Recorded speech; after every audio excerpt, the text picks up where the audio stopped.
할렐루야. 여러분 사랑하고 축복합니다. 말씀을 나누기 전에 잠시 기도하도록 하겠습니다.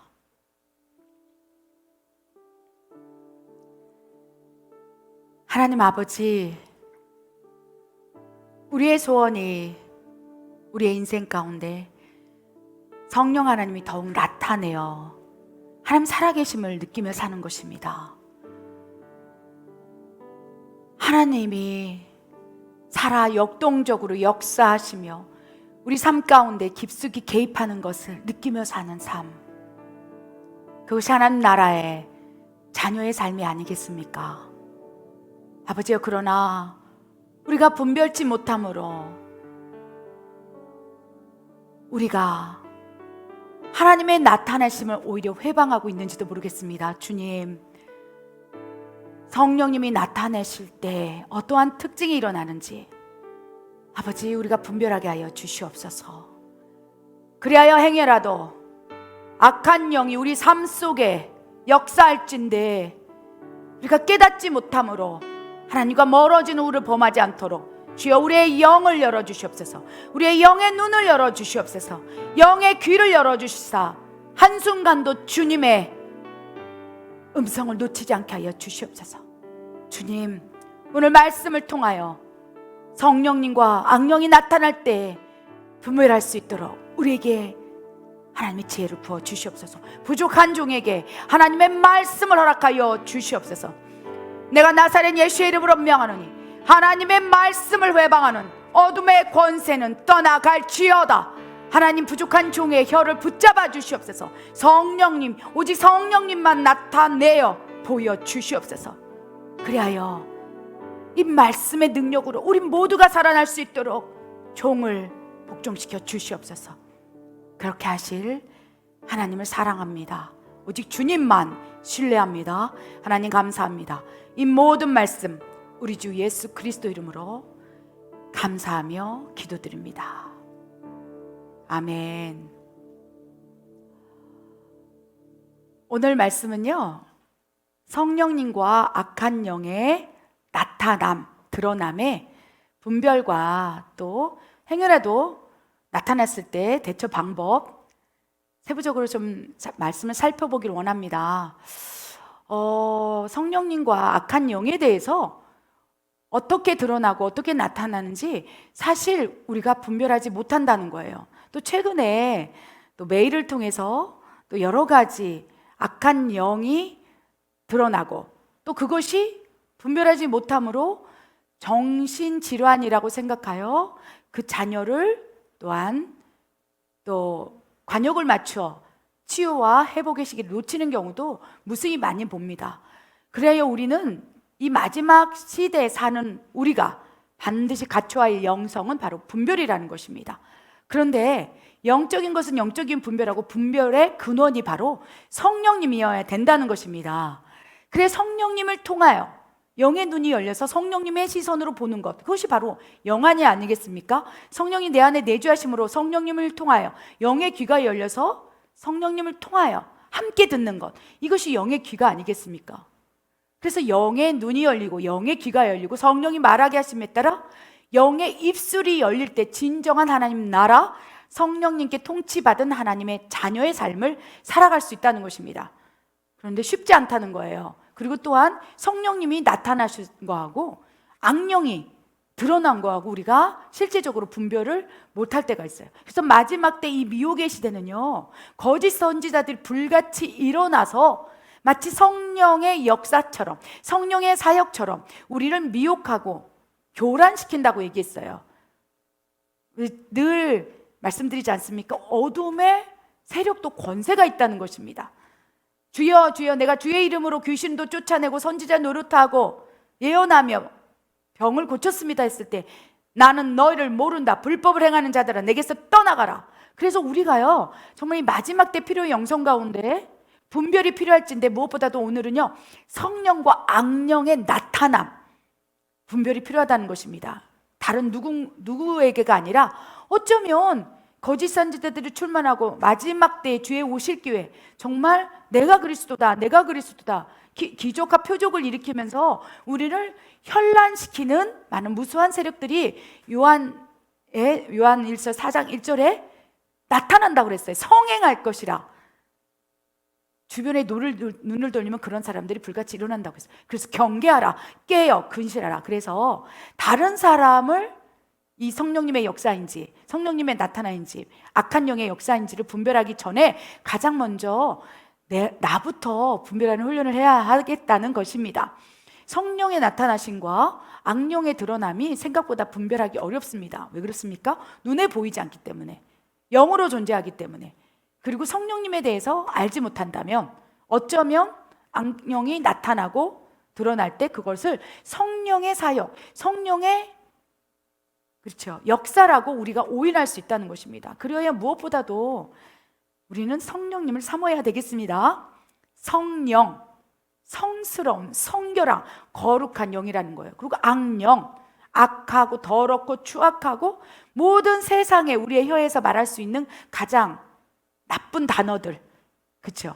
더러운 그런 단어들이 다 악한 영. 그래서 악하고 더러운 영이라고 하지 않습니까? 그래서 성령, 성스럽고 거룩하고 성결하신 하나님의 영이 우리 안에 내주하시고 우리 안에 내주하셔 나타나시는 또 현상과 특징들에서 말씀을 나누고요. 악령이, 악한 영, 더러운 영이 우리 안에서 나타날 때 현상과 특징에 대해서 말씀을 나누면서 우리 안에서부터 분별하는 훈련을 해야 하겠다는 것입니다. 그리할 때 마지막 때 거짓 선지자들이 성행하고 있음이라, 너희를 미혹하기 위해서 우는 사자처럼 달려들고 있음이라고 말씀하셨기 때문에 우리가 분별을 우리가 스스로 먼저 하고 분별의 근원을 우리한테 채우고 난 이후에 그 다른 영역, 외부적인 영역도 분별을 할 수 있다는 것입니다. 그래서 가장 먼저 성령님의 내주하심, 성령님이 우리 안에 내주하신 이후에 우리 안에서 나타나실진데, 그러한 영적 원리, 성령님이 어떻게 내주하시는지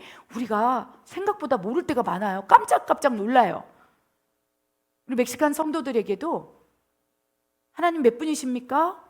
유일하신 하나님, 이렇게 얘기한 사람보다 세 분이요, 각 객체로 생각하고 있다는 거예요. 그래서 생각보다 성령님에 대해서 잘 모르고 성령님께서 어떻게 내주하시는 영적 원리도 모른 채 내 안에 나타나고 있는 현상들, 나타남의 증거들, 또 육체적 사인들, 이런 것을 통해서 모든 것이 다 성령님으로 기인됐다고 생각하는 것이 우울하는 것입니다. 그래서 우리는 먼저 어디로부터, 그렇죠, 근원이냐, 성령님이냐, 악령이냐, 그 특징들에서 한번 보기를 원합니다. 가장 먼저 성령님의 내주하심의 영적 원리에 대해서 로마서 10장 9절 10절 말씀 보도록 하겠습니다. 내가 만일 내 입으로 예수를 주로 시인하며 또 하나님께서 그를 죽은 자 가운데서 살리신 것을 내 마음에 믿으면 구원을 받으리라. 사람이 마음으로 믿어 의에 이르고 입으로 시인하여 구원에 이르느니라. 그 안에서 너희도 진리의 말씀 곧 너희의 구원의 복음을 듣고 그 안에서 또한 믿어 약속의 성령으로 인치심을 받았으니. 아멘. 성령님의 내주하심의 원리, 로마서 10장 9절 10절. 만일 너의 입으로 예수를 주로 시인하고 주는 그리스도시요 하나님의 아들입니다라고 시인하고, 또 더 나아가 하나님께서 그를, 예수 그리스도를 죽은 자 가운데서 살리시고 또 죽으신 지 3일 만에 부활하시는 것을 어떻게 내 마음에 믿으면 구원을 받으리라. 그래 사람이 마음으로 믿고 의에 이르고 입으로 시인하여서 구원을 받는다, 구원에 이르게 된다라고 말씀을 하시고 있다는 것입니다. 더 나아가서 에베소서 1장 13절에 뭐라고 되어 있습니까? 진리의 말씀 곧 너희의 구원의 복음. 그 구원의 복음이 무엇입니까? 로마서 10장 9절 10절에 상세하게 기록된 것이 구원의 복음이고 기쁜 소식이라는 거예요. 너희가 예수를 주로 시인하고, 아멘, 주는 그리스도시요 하나님의 아들입니다. 이것을, 그렇죠, 구원의 복음을 듣고 누군가에 들어야 되겠죠. 그래서 하나님께서는 만민에게 복음을 전파하라, 듣든지 아니 듣든지 복음을 전파하라라고 말씀하시는 거예요. 그래서 그 구원의 복음을 듣고 우리가 예수님을 입으로 시인하고 마음으로 믿는다면 성령, 거룩하신 영, 성결의 영, 그 영이 우리를 덮는 거예요. 아멘. 그래서 하나님의 성령의 인치심이 되는 거예요. 인친다는 거는요, 머리에다 딱 도장을 찍는 것처럼 성령님이 이제 오순절 마가다락방, 그죠? 사도행전 2장 1절 4절에서 나온 것처럼 하늘을 문을 열어서 우리가 예수님을 진짜 구세주로 영접하게 되면 하늘 문을 열어서 성령이 확 쏟아지면서 마치 오순절 마가다락방에서 최초의 성령 강림이 일어난 것처럼 성령이 우리에게 내리오시사 인치시는 거예요. 머리부터 발끝까지 성령으로 채우신다는 것입니다. 그리하여서 성령의 인치심을 받고 구원을 이루어 나가는 믿음의 이제 여정이 시작된다는 거예요. 그래서 성령님이 내주하시는 원리는 간단합니다. 예수님을 진정으로 믿어야 된다는 것입니다. 그리하여 베드로가 사도행전 2장에서 1절 4절에서 강력한 성령의 충만함을 받고 오순절 마가다락방 최초의 성령 강림을 체험하고 나서 그는 이제 막 불같이 뜨거워진 거예요. 성령이 충만함으로 뛰쳐나가서 가장 먼저 무엇을 외쳤습니까? 복음을 외친 거예요. 성령을 통해서.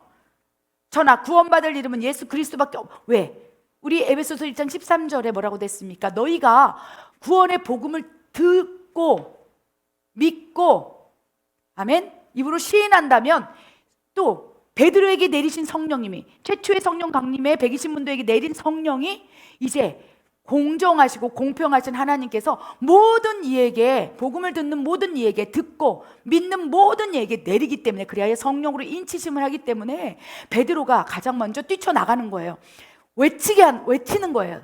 복음을 듣게 하는 거예요. 아멘. 에베소 1장 13절 말씀처럼 너희가 구원의 복음을 듣고 그래서 듣게 하기 위해서 제자들을 흩어보낸 거예요. 너희는 외치라, 부르짖으라, 복음을 선포하라. 그래야 듣게 하라. 그래서 복음을 듣고 성령님이 함께 내리는 거예요.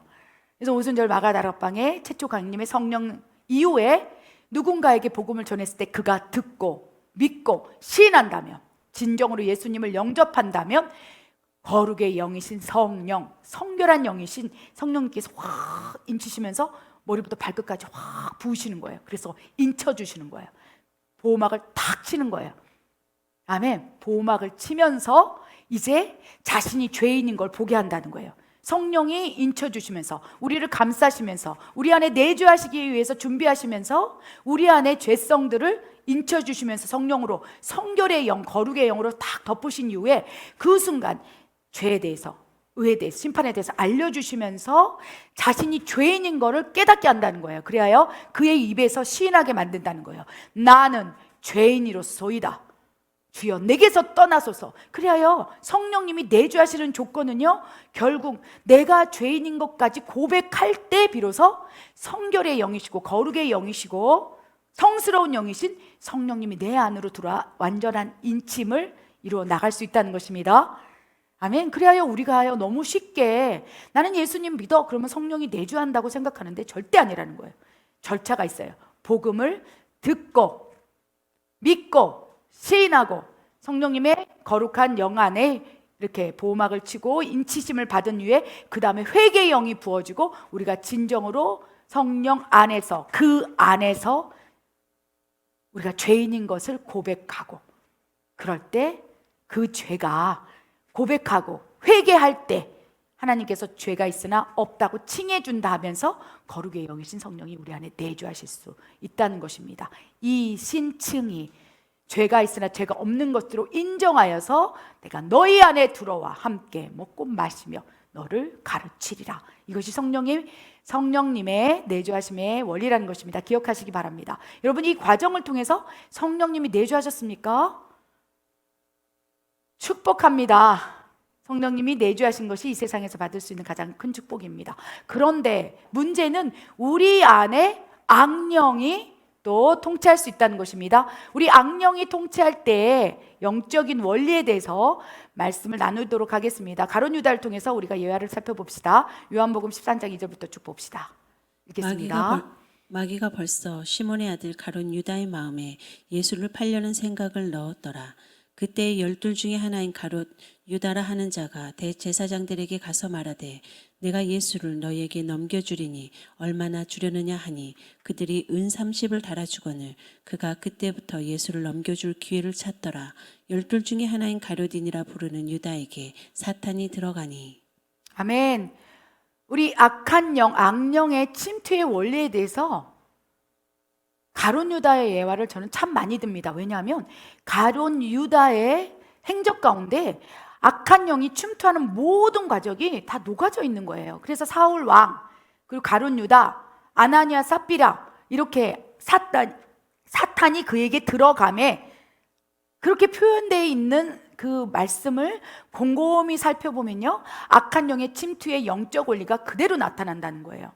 첫 번째, 생각을 침투하기 시작한다는 것입니다. 그리고 그 생각이 마음으로 들어오고 행동을 장악하고, 행동에서 이제 그 죄된 행동이 나오고 그다음에 완전히 장악해버리는 거예요. 실제로 성령님이 내주하실 때와 동일하다는 거예요. 그래서 영적인 존재 네 가지가 있을진데 성령님, 천사, 악한 영, 그다음에 영적인 이 전도체인 사람이 있다는 거예요. 그래서 사람 안에는 성령님이 내주하실 수도 있고 악한 영이 장악할 수도 있다는 거예요. 천사는 섬기는 영으로서 우리 안에 들어오지 못하고 외부에서 섬기는 영으로 우리를 보호하고 수호천사로 또 군대 천사로 우리를 지켜준다는 것입니다.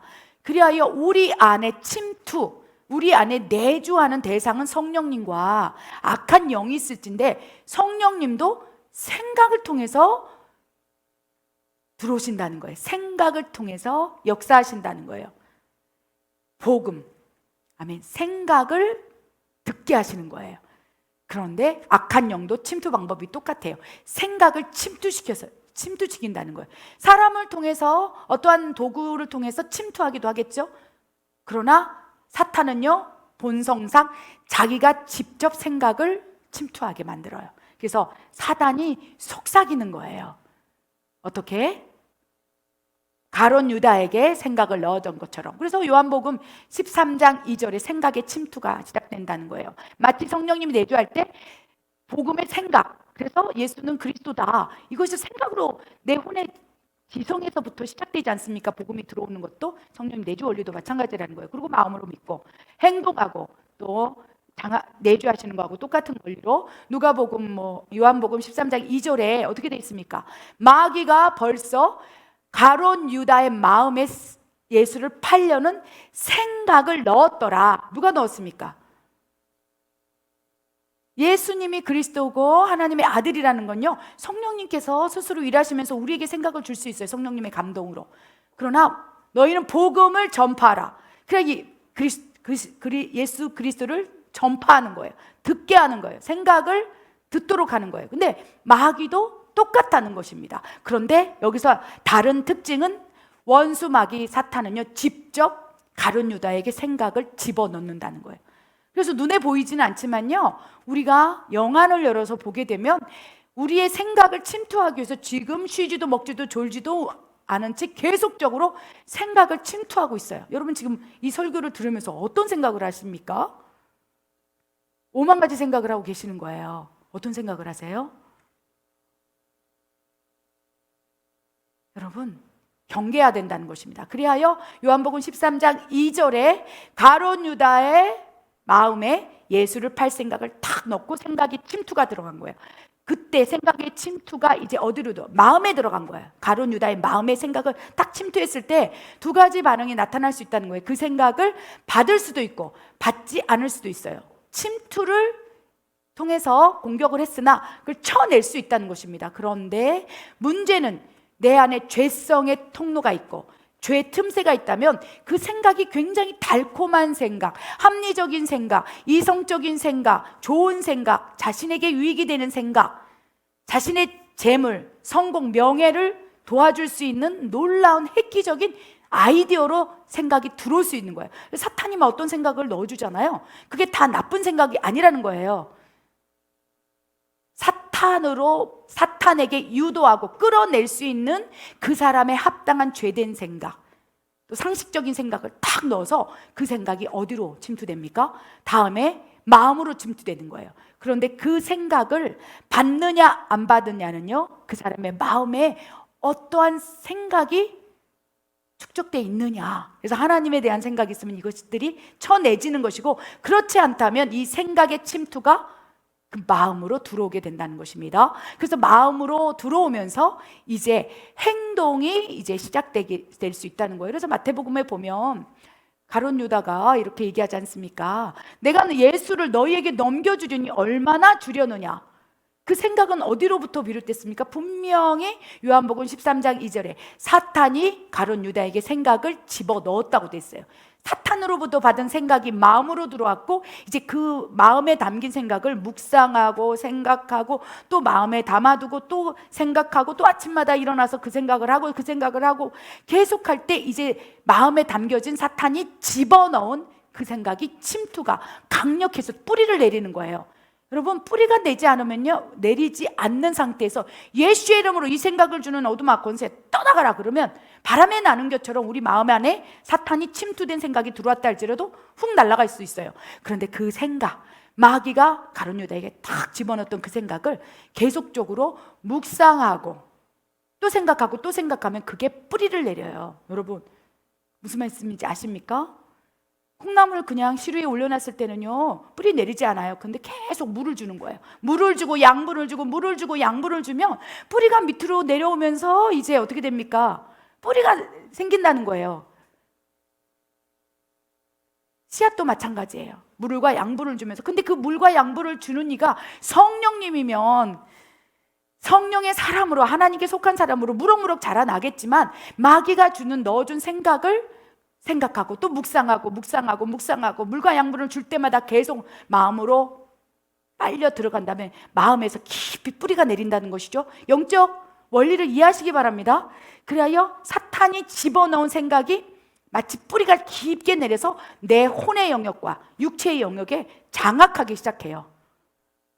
몸을 장악하기 시작할 수 있다는 것입니다. 그 생각이, 그 마음이. 그래서 뿌리가 확 내리는 거죠. 그러면서 이제 행동할 수 있다는 거예요. 여러분, 행동의 영역까지 확장된다는 것은요, 마음 안에 그 생각이 뿌리를 깊이 내릴 때 나도 모르게 행동으로 나올 수 있다는 것입니다. 그래서 말씀 보면 내가 예수를 너에게 넘겨주리니 얼마나 주려느냐, 직접 자기 발로 이제는 찾아간 거예요.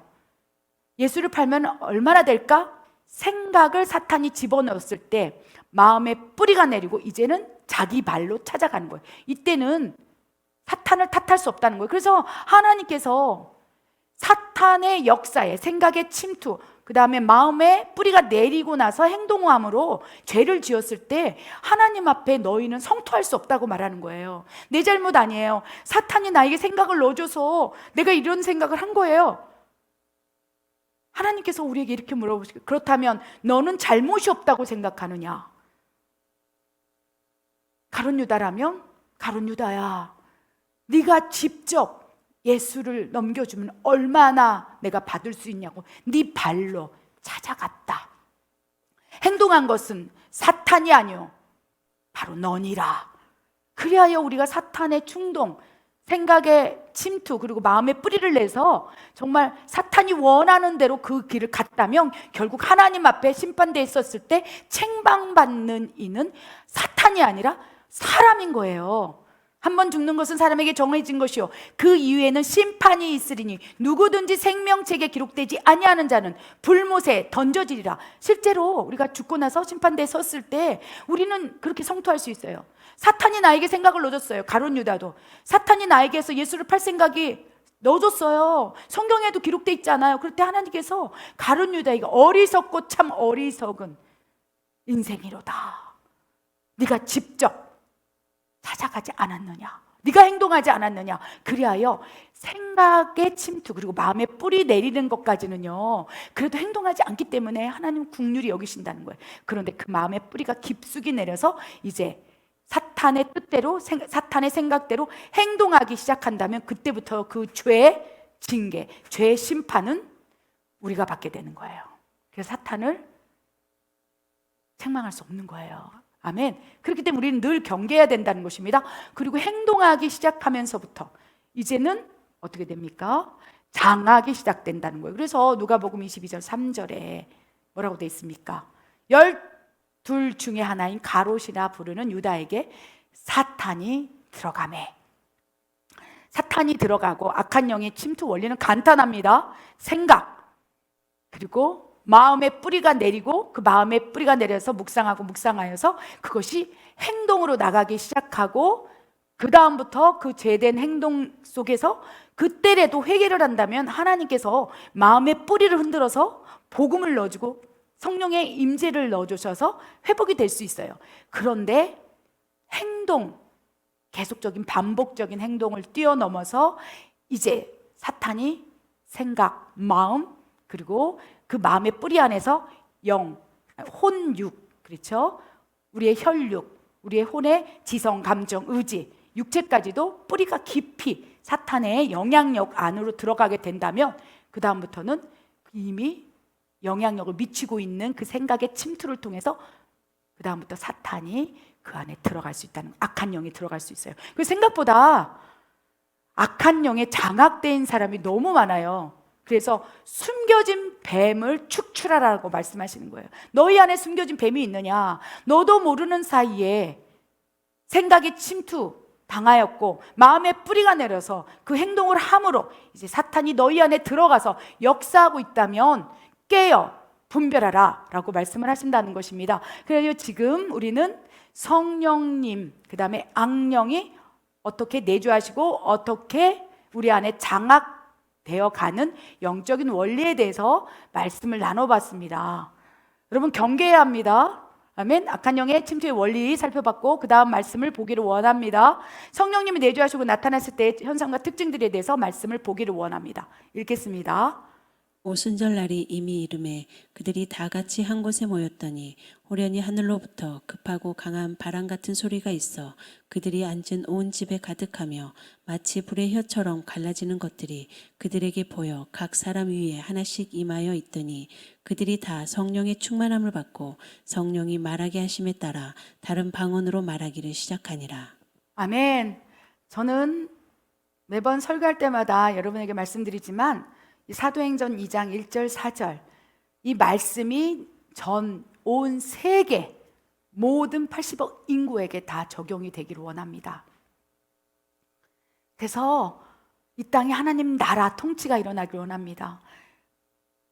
오순절 마가다락방에서 있었던 이 역사적인 성령 강림, 성령 내주, 이 사건이 우리 각 개인, 우리가 알고 있는 모든 이들에게 일어나는 사건이 되기를 원해요. 우리 인생 가운데 가장 큰 축복의 사건이라는 거예요.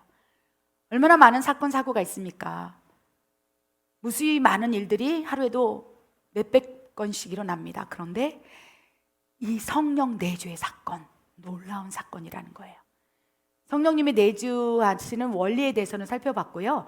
만약에 성령님이 내주하시고 나타내셨을 때 현상과 특징에 대해서는 여러 가지가 있을 수 있어요. 그런데 그 사도행전 2장 1절과 4절에 나타나는 이 현상은요, 정말 급진적으로 강력하게 성령이 충만함과 더불어 성령 내주가 동시에 일어난 사건이라는 거예요. 그래서 성령의 충만함을 입고 이 오순절 마가다락방 120명의 성도는요, 방언을 말하고 그 가운데는 하나님의 큰 일을 말했다고 그랬어요. 예언을 하고 방언을 하고 막 복음을 전파하고 성령이 너희에게 임하시면 너희가 권능을 받고 내 증인이 되리라 말씀하신 것처럼 뛰쳐나가서 예수님의 증인, 그래서 성령님이 내주하시고 나타내셨을 때 모든 현상과 특징들이 이 제자들의 삶 가운데 계속 여실히 드러나는 거예요. 그리고 사도행전을 쭉 4장을 보고 쭉 보면요, 이들이 성령이 내주하시고 성령 충만할 때 나타나는 현상, 내면적 정서적인 현상은요, 엄청난 기쁨과 희락을 하나님이 주셨다는 거예요. 그래서 성령이 나타나시고 내주하시고 역사하실 때는요, 너무나 기쁩니다. 여러분 안에 기쁨이 있습니까? 희락이 있습니까? 평강이 있습니까? 비록 삶은 힘들고 고단하지만 소망이 있습니까? 이 세상이 아니라 천국을 바라보는 확신이 있습니까? 각 개인에게 특징과 현상은 다를지라도 어떠한 특징이 있는 거예요. 그래서 사도 바울처럼 막 급진적으로 다메섹 도상에서 막 하늘이 열리고 오순절 마가다락방의 120명의 성도들처럼 엄청난 성령의 급진적 거듭남을 통해서 만났다면 그 안에서 강력한 하나님의 살아계심이 그냥 그 세포 하나에 새겨지는 거예요. 하나님의 DNA, 하나님의 그 강력한 능력의 그 역사가 이 세포 안에 심겨지는 거예요. 막 하나님 만났을 때의 감동.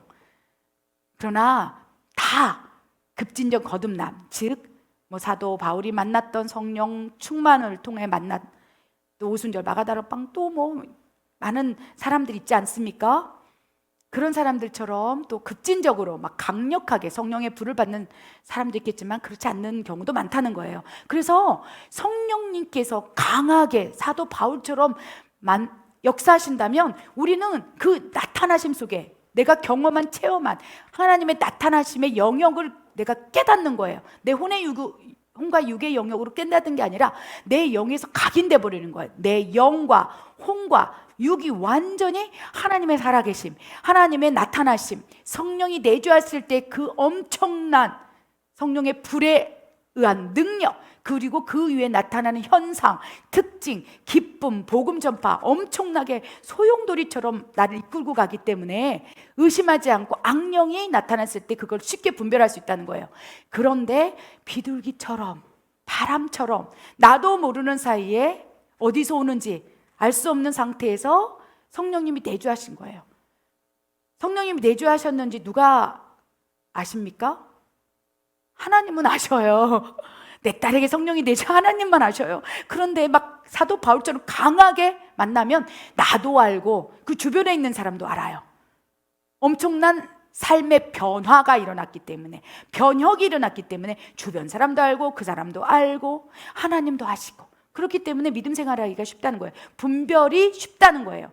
그래서 성령님이 내 안에 역사하실 때와 악령이 내 안에서 들어올 때, 침투할 때의 느낌을 영적인 분별이 쉽다는 것입니다. 그런데 우리 모두는 그러한 영적인 체험을 하는 게 아니라는 거예요. 여러분 어떻습니까?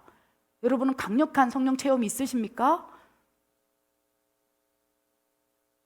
거의 70%는요 그런 강력한 체험을 못하고 성령님이 내주했는지, 내 안에 하나님이 계시는지, 그래서 조금만 감정이 기복이 있으면 내 안에 하나님이 없는 것 같고 나를 버린 것 같고, 급격하게 만나면요 결단코 나는 너를 떠나지 않으리라, 너를 고아처럼 두지 않으리라, 결코 너를 떠나지 않으면 영원히 함께하리라, 그 말씀이 확신으로 되기 때문에 헷갈리지 않아요. 근데 우리 모두는 성령이 내주하셨는지 내주하지 않은 헷갈림 속에서 성령이 내주할 때를 모르고 지나간다는 거예요. 하나님이 얼마나 안타깝겠습니까? 그래야 미약하게 성령님이 내주하셨고 체험도 없고 그러한 상태로 신앙생활을 하고 있는데, 성령이 내주하셨고 생활하고 있는데 그 순간 악령이 우리 안에 들어올 수 있다는 거예요. 악령이 들어와서 엄청난 역사와 엄청난 내 안에서 변혁, 그렇죠? 악령이 나를 사로잡을 때 느껴지는 현상들이 있을 텐데 그것을 하나님의 역사라고 오해하고 오인하고 그걸 따라가는 무수히 많은 지식이 없어서 망하는 자들이요 라고 말씀하시는 그러한 하나님의 자녀들이 있다는 거예요. 하나님 얼마나 답답하시겠습니까? 그래서 우리는 늘 경계해야 된다는 것입니다. 그래서 성령님이 내주하시고 나타낼 현상과 특징은요 너무나 많습니다. 이 오늘 지면에 다 담을 수 없어요. 그래서 오늘 중요한 것은요, 성령님이 미약하게 내주하시고 나타나셔서 자기도 잘 모르는 상태에서 악한 영이 내 안에 침투를 했는데 이거를 어떻게 분별하는지에 대해서 말씀을 좀 보기를 원합니다. 우리 사무엘상 18장 10절 12절을 통해서 악한 영이 장악하고 나타나는 현상의 특징에 대해서 살펴보기를 원합니다. 읽겠습니다. 그 이튿날 하나님께서 부리시는 악령이 사울에게 힘있게 내림에 그가 집안에서 정신없이 떠들어대므로 다윗이 평일과 같이 손으로 수금을 타는데 그때에 사울의 손에 창이 있는지라. 그가 스스로 이르기를 내가 다윗을 벽에 박으리라 하고 사울이 그 창을 던졌으나 다윗이 그 앞에서 2번 피하였더라. 여호와께서 사울을 떠나 다윗과 함께 계심으로 사울이 그를 두려워한지라. 아멘. 사전에 말씀드린 대로 이 악한 영의 장악, 영적 원리에 대해서 가룟 유다와 사울 왕에 대해서 우리가 예화로 참 많이 든다고 말씀드렸습니다. 악한 영이 장악하고 나타냈을 때 현상과 특징이 참 이 사울 왕에게 다양하게 드러나고 있다는 것입니다. 여러분 기억할 것은 성령님이 내주하시는 영적 원리와 악한 영이 장악하고 침투할 때 영적 원리가 같다는 거예요. 그것만 기억하시면 돼요. 생각의 침투, 복음의 생각이냐, 사탄이 넣어준 생각이냐, 생각의 침투, 그리고 생각의 침투 위에 마음의 뿌리를 내리는 것이고, 그 마음의 뿌리가 내린 대로 행동하는 거예요. 성령님 내주하신 원리는 복음을, 그렇죠, 생각으로 받고 마음으로 들어와서 그 다음에 입으로 시인하고 고백하는 거, 이것이 행동 아니겠습니까? 그럴 때 성령님이 내주하시는 거고, 악한 영도 마찬가지라는 거예요. 생각의 침투. 사울 왕에게 얼마나 사탄은 공격했습니까? 그래야 생각의 침투를 계속했고, 그 생각의 침투 가운데 가장 핵심적인 생각이 교만한 생각인 거예요. 사무엘 선지자를 제쳐놓고 자기가 지금 하나님 앞에 나아가서 제사를 드리고 또 자기가 하나님처럼 되고 싶은 교만, 이스라엘 백성들이 자기를 숭배하고 있을 때 그것을 즐기고 싶은 마음, 자기 나라와 왕국을 만들고 싶은 교만함이 그의 생각, 사탄이 충동질하여 계속적으로 사울 왕에게 생각을 침투시켰고, 그 생각이 마음으로 들어서 뿌리를 내리게 됐다는 것입니다. 그리하여 여러 가지 다양한 측면에서 사울 왕에게 행동이 나타나기 시작했어요. 신접한 여인에게 찾아가는 거예요. 그러니까 지금으로 따지면 무당하게 찾아가는 것이죠. 점치는 자에게 찾아가서 자기의 앞날을 물어보고, 이것은 행동이 지금 나타나기 시작한 거예요. 그리고 나서 결국 성령이 떠나시고 악령이 사울 왕에게 세차게 내려침해, 이렇게 기록되어 있다는 것입니다. 그 다음부터는 이제 악한 영이 침투가 이제 시작됐고 장악이 시작되어서 이제 사무엘상 18절의 현상이 일어나기 시작한다는 것입니다. 우리 말씀을 보면 10절에요. 하나님께서 부리시는 악력이 사울에게 힘있게 내림에, 근데 힘있게 내리는 영적 원리가 있다는 것입니다. 악한 영에게 문을 열어준 거예요. 예수 그리스도도 요한계시록에 보면요, 문을 두드리면서 문을 열어다오, 너의 마음의 문을 열어다오. 그래서 문 밖에서 두드리고 기다리신다는 거예요. 그런데 사탄은 영적 원리가 달라요. 사탄은요, 마음의 뿌리가 이게 죄된 생각으로 가득 차게 되면 어떻게 됩니까? 두드리지 않아요. 문을 부시고 들어간다는 거예요. 그냥 죄 틈새, 죄가 있는 틈새에 박차고 우는 사자처럼 들어가서 이제 장악을 하기 시작한다는 거예요. 그래서 하나님을 인격적인 하나님이라는 거예요. 노크를 하는 거예요. 마음의 노크. 나를 믿으라, 나를 의지하라, 주 예수를 부르라. 근데 우린 듣지 않고 사탄에게 문을 열어주는 거예요. 마음의 문을 열고 행동을 잠식당함으로 결국 사울 왕에게 악령이 세차게 내렸을 때의 현상을 이제 사울 왕이 드러내고 있다는 것입니다. 어떤 현상이 일어날까요? 정신없이 떠들어대요. 여러분 주변 가운데 정신이 하나도 없게 그냥 원래 말이 많은 사람이 아니라 악한 영이 들어오면 내 안에 다중인격이 되는 거예요. 그 사람의 성향이 어떠할지라도 그 안에 그의 생각의 침투, 마음의 뿌리를 내리고 행동까지 장악할 수 있는 다른 인격이 들어오는 거예요. 다른 기질을 가진 누군가, 그게 뭡니까? 악한 영인 거예요. 악령이 그의 활동을 제압하기 시작하면서 이제 정신없게 된다는 거예요. 그래서 귀신 들린 현상이 나타나고 있는 사람들은 정신이 하나도 없어요. 근데 그것이 성격적인 기질적인 정신없음인지, 그죠? 의학적인 문제가 있어서 정신없음인지 금방 분별된다는 거예요. 막 정신없이 떠들어대요. 여기까지는 여러분 분별하지 못할 수 있어요. 원래 쟤는 성격이 저렇게 소란스러워, 요란스러워, 시끄러워, 말이 많아, 그런 차원이 아니라 이제 정신없이 떠들어대고 막 자기 의지로 자기 입을 말할 수 없어요. 그래서 막 이상한 말을 해요. 그래서 제가 이렇게 한국에 가끔 가보면요, 뭐 전철에 앉아서 혼잣말하는 사람들 보면 그 사람이 정신적인 질환적인 문제인지 귀신 들림의 현상인지가 그냥 저절로 알아져요. 영적인 것들은 막 정신없이 떠들어대고 이제 뭐 어떻게 됩니까? 이제 혼잣말을 하기 싫어요. 막 혼잣말하고 11절에 그가 스스로 이르기를 내가 죽여버릴 거야. 그래서 귀신 들린 사람의 입에서 나오는, 주로 축사를 하다가 귀신이 드러나지요, 악한 영이 드러나죠. 그러면 귀신들이 주로 하는 말이 죽여버릴 거야, 안 나가, 죽여버릴 거야. 그리고 너 왜 들어왔어? 그러면 죽여버릴 거야. 여러분, 그래서 야, 어쩜 이렇게 똑같냐. 그래서 죽이는 영인 거예요. 우리 안에 들어와서 우리를 죽이기 위해서 침투에 들어온 거예요. 그래서 악한 영이 예수의 이름으로 넌 정체를 밝히라. 너는 왜 그곳에 있느냐? 그러면 내가 죽여버릴 거야. 그러면서 뭐라고 됐습니까? 이 11절에 사울왕도 똑같은 증세, 현상, 특징이 나타나는 거예요. 그가 스스로 이르기를, 자기 혼자 말하는 거야. 내가 다윗을 죽여버릴 거야. 그러면서 행동이 이미 악한 영에게 장악됐기 때문에 이제 그 사울 왕의 행동을 이제는 완전히 사탄이 장악해서 창을 들고 이제 다윗을 죽이기 시작한다는 것입니다. 그러면서 여러 가지 증세가 일어나는 거예요. 스스로 이르고 막 죽여버릴 거야. 발작, 난동, 정신없이 떠들어대고 막 소리 지르고.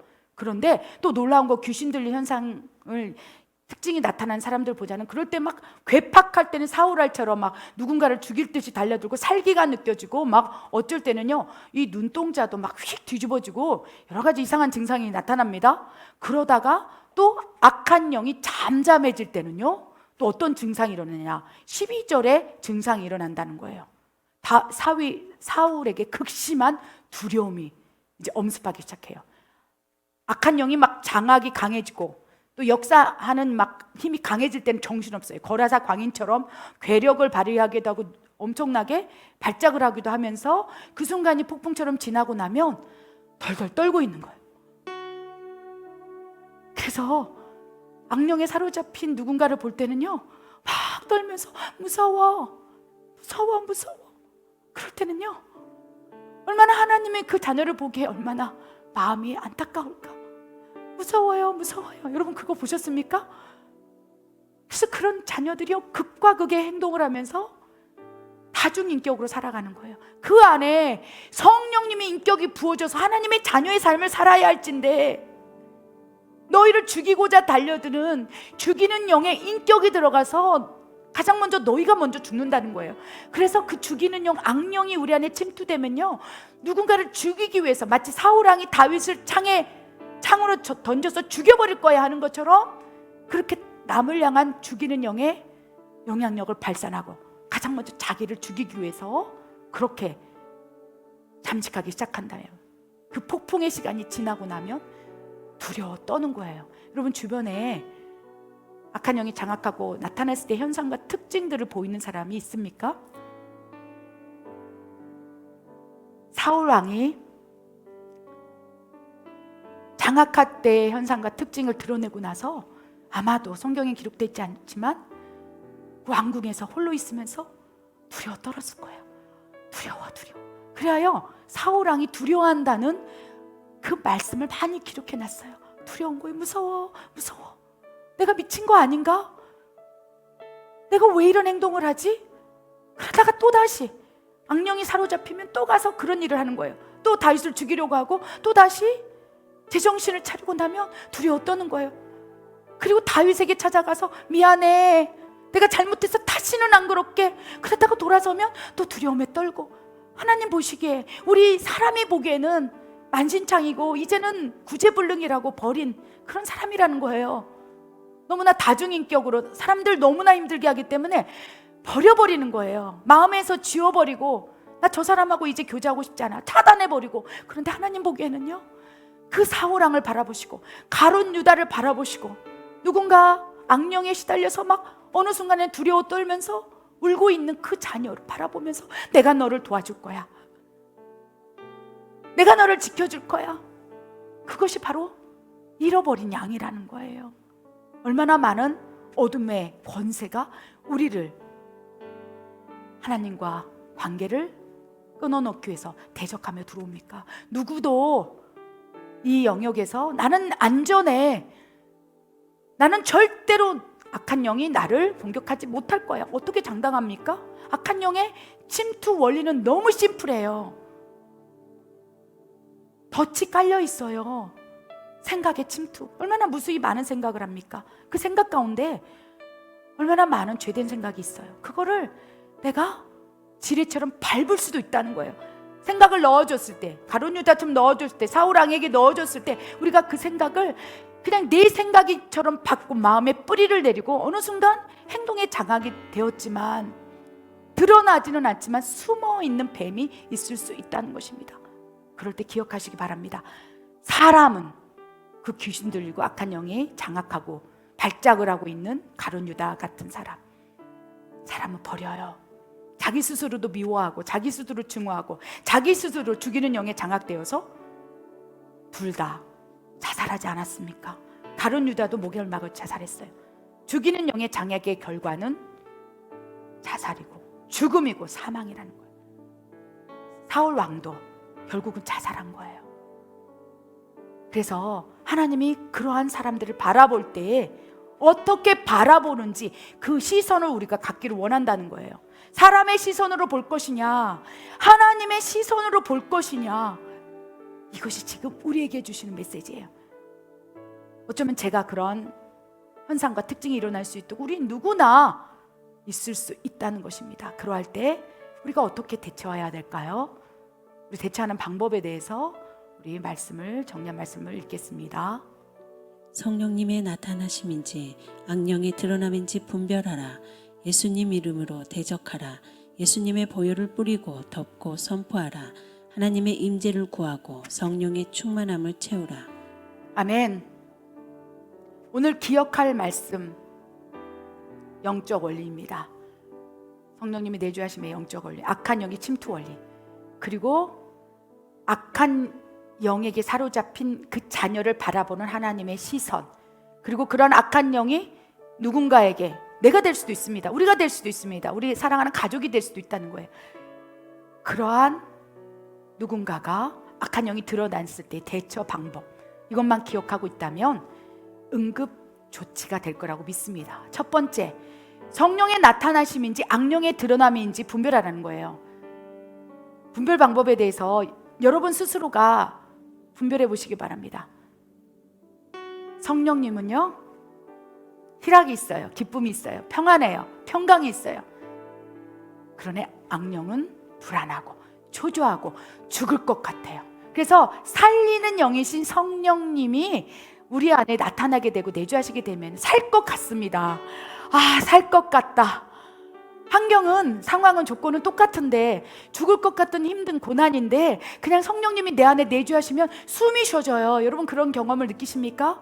숨이 쉬어져요. 그리고 성령님이 내 안에 계시면서 숨이 쉬어지면서 찬양과 기도, 말씀의 영역 가운데 들어가면 정말 그 안에서 춤추는 것, 희락이 느껴진다는 거예요. 그래서 기쁨이 있느냐, 희락이 있느냐, 평강이 있느냐, 그렇다면 성령님의 나타나심이라는 거예요. 그런데 반대로 불안, 초조, 죽을 것 같아, 누군가 옆에서 누군가가 있을진데 나 죽을 것 같아요, 죽을 것 같아요, 그러면 잘 분별하시라는 거예요. 그래서 악령이 세차게 우리에게 내려칠 때 숨이 안 쉬지고 불안하고 초조하고 죽을 것 같은 영적인 느낌을 받는다면 이제 두 번째 대처 방법을 취해야 합니다. 예수님의 이름으로 대적하시기 바랍니다. 내가 나사렛 예수의 이름으로 명하노니 어둠의 권세는 묶임을 놓고 떠나갈지어다. 묶는 거예요. 어떻게 묶습니까?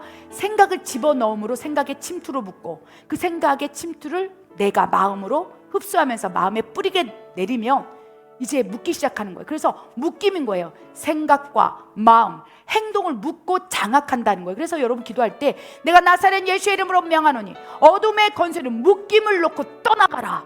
어둠의 묶임을 놓을지어다. 생각의 침투, 마음에 뿌리 내리고 행동을 장악하던 모든 영적인 묶임들은 풀어질지어다. 파쇄될지어다. 그래야 나와 묶일 수 있는 유일한 대상 하나님이기를 원하라는 거예요. 하나님 나를 통치하여 주시옵소서, 나에게 더욱 역사해 주시옵소서, 더욱 강력히 임재하여 주시옵소서라고 기도를 바꾸라는 거예요. 악한 영에게는 묶임을 놓고 떠나갈지어다. 파쇄될지어다.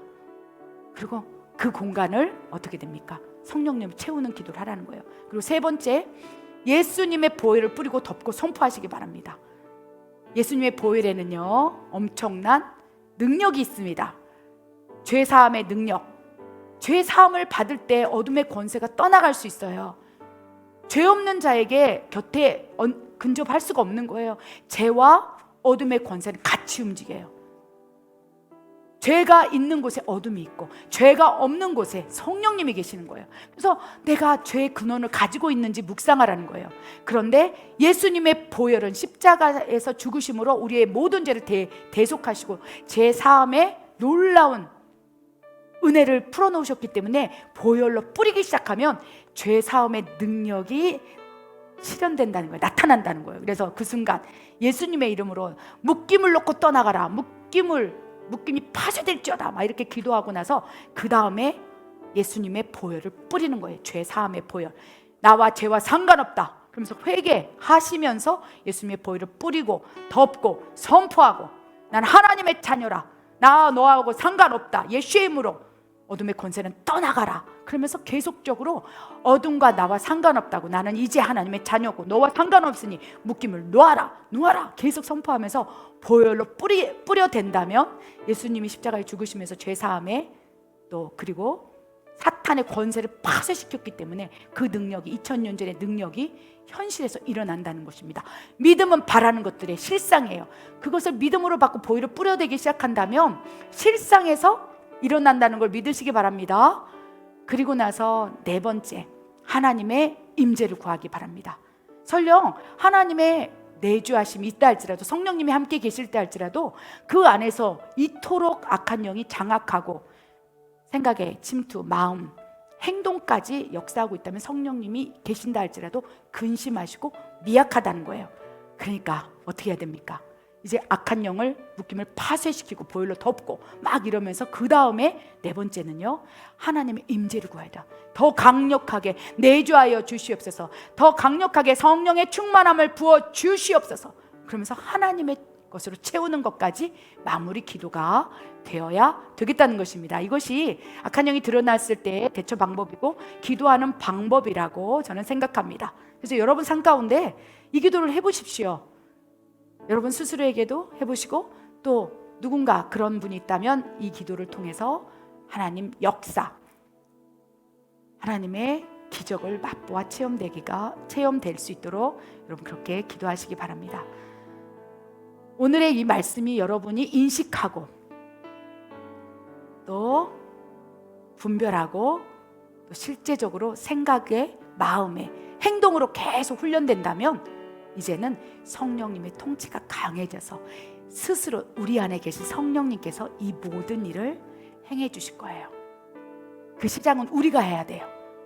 우리가 대처하고 경계하고 인식하고 이 기도를 통해서 우리가 계속 훈련할 때 그 다음에 성령님의 통치가 강해지고 충만함이 강해져서 그 다음부터는 성령님께서 친히 우리를 주장하시고 인도하신다는 것입니다.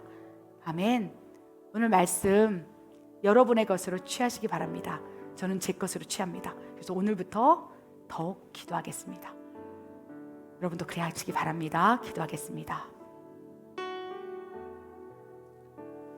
하나님 참으로 감사합니다.